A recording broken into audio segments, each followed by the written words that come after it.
गौतम बुद्ध को बड़ा दुख हुआ।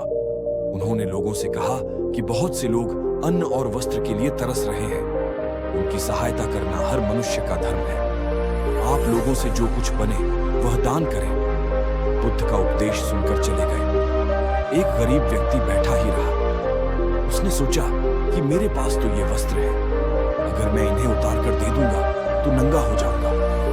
उसने फिर से सोचा कि मनुष्य बिना वस्त्र के पैदा होता है और बिना वस्त्र के ही चला जाता है। न जाने कितने साधु सन्यासी बिना वस्त्र के रहते हैं, फिर मैं बिना वस्त्र के क्यों नहीं रह सकता। उसने अपने वस्त्र उतारकर बुद्ध को दे दिए। भगवान बुद्ध ने उसे आशीर्वाद दिया। वह प्रसन्न होकर घर की ओर चल पड़ा। वह खुशी से चिल्लाकर कह रहा था, मैंने अपने आधे मन को जीत लिया है। तभी सामने से राजा की सवारी आ रही थी। उस गरीब की बात सुनकर राजा ने उसे अपने पास बुलाया और पूछा कि तुमने आधे मन को कैसे जीता है। उस गरीब ने कहा कि भगवान बुद्ध दुखियों के लिए दान मांग रहे थे। यह सुनकर मैंने अपने वस्त्र उतार दिए। पहले तो मेरे मन ने इनकार किया, फिर मैंने उसे समझाया कि मनुष्य बिना वस्त्र के पैदा होता है और मृत्यु होने पर साथ में कुछ भी नहीं जाता। राजा उसकी बात से बड़ा प्रसन्न हुआ।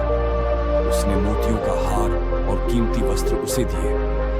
उसने वह सब ले जाकर भगवान बुद्ध के चरणों में रख दिए। बुद्ध ने उसे हृदय से लगाते हुए कहा, जो दूसरों के लिए अपना सब कुछ दे देता है उसकी बराबरी कोई नहीं कर सकता।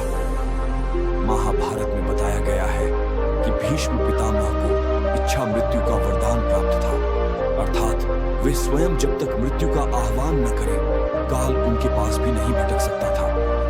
इसी तरह अमृता को लेकर अनेक कथाएं प्रचलित हैं। महात्मा बुद्ध अपने शिष्यों के साथ भिक्षाटन पर जा रहे थे। रास्ते में शिष्यों ने एक पौधे की तरफ इशारा करते हुए पूछा, भंते, इस पौधे की उम्र क्या है? बुद्ध ने बताया कि यह अमर वृक्ष है, इसकी उम्र अंतहीन है। तभी एक शिष्य ने उस वृक्ष को जड़ से उखाड़ फेंक दिया और बुद्ध से बोला, गुरुवर, मैंने उसे एक ही पल में उखाड़कर समाप्त कर दिया। बुद्ध मुस्कुराए और निश्शब्द आगे बढ़ गए।